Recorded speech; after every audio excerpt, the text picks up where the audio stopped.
आपण बाजारातनं भाज्या आणतो. किती निवडून, पारखून, व्यवस्थित बघून घेतो की नाही?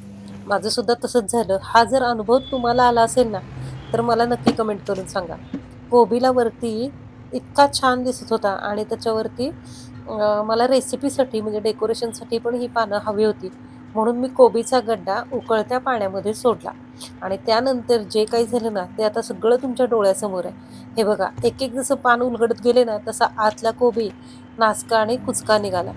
म्हणजे खरं तर मला असं वाटतं, की मी जर तो डायरेक्ट चिरला असता किंवा किसला असता, बापरे! कल्पना पण करू शकत नाही.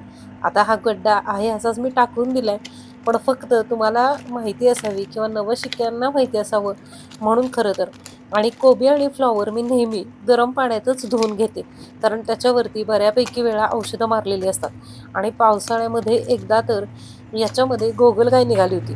म्हणून पावसाळ्यात तर मी कोबी खायचाच बंद केलाय. तुम्हाला अनुभव आलाय का?